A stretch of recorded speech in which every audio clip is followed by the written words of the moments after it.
Jeff Deyo was the lead singer of a Christian band called Zilch. At the end of each night, they played worship songs to close out their set. When people started responding, Jeff realized God was up to something. In 1999, Zilch found themselves in the middle of a massive move of pure worship and changed their name to SonicFlood. In his book, Awakening Pure Worship, Jeff shows how we can experience the presence of God in every area of our lives and why worship is so much more than just singing songs.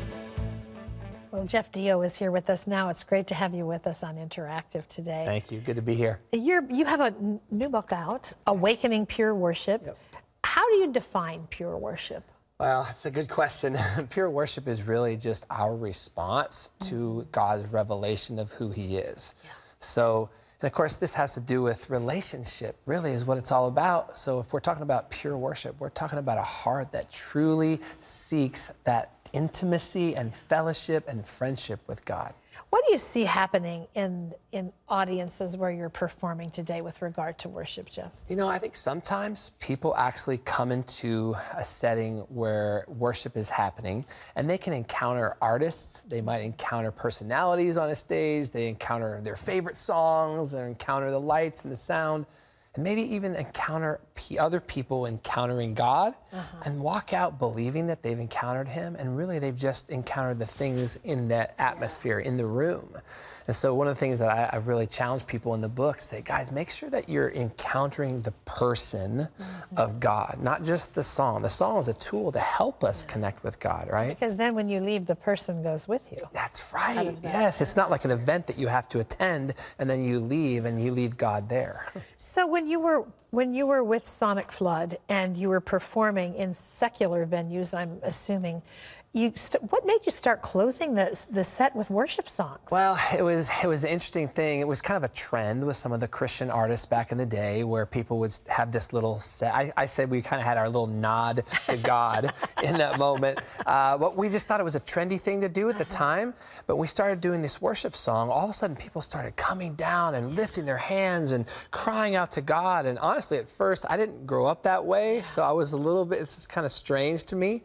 But then it became so freeing because in that moment, I didn't have to be a rock star or anything like that. I could just be Jeff and I could love God while everyone else was loving God. And so it quickly became something that we wanted to do more of.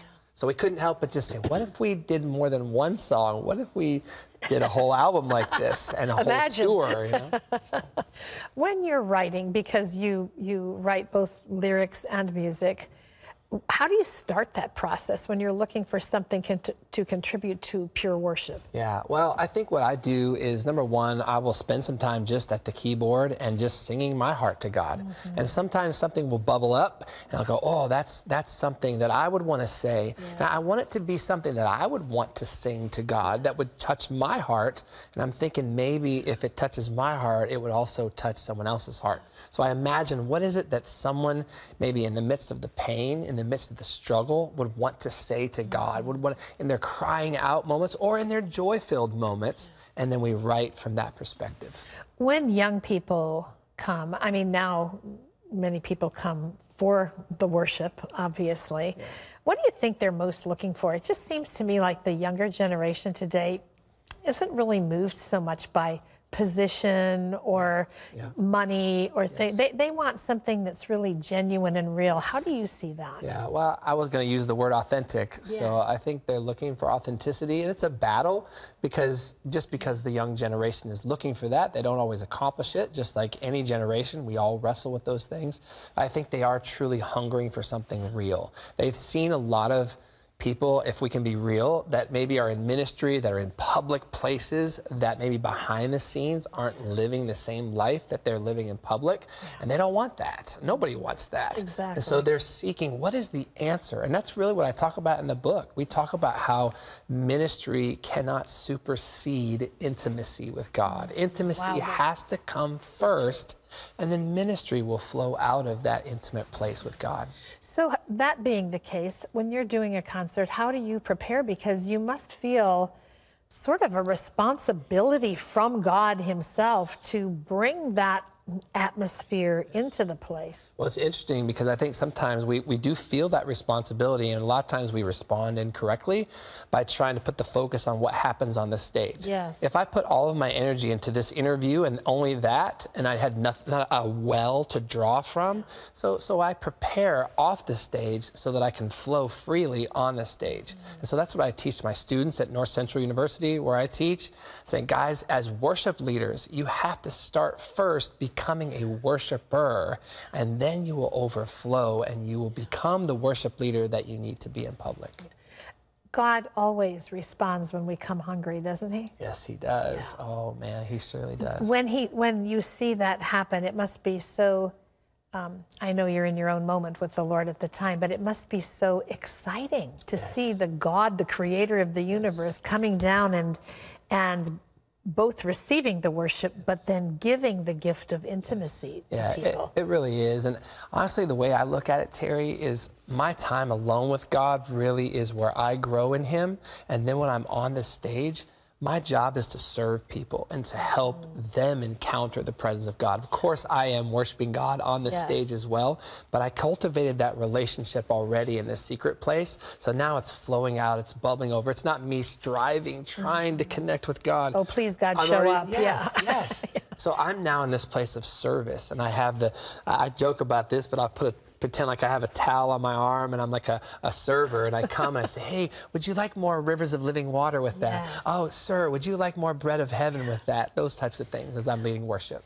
You know, one of the things that happens to all of us in the world today, no matter what age we are, I think, is that we're like the gerbil on the little wheel, and it just goes faster and faster and faster the more you run.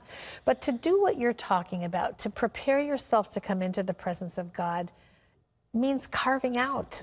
How do you do that? Well, it's so important. And, you know, I figure you have to, I want to carve out time with God on this side of being sane, right? Yeah.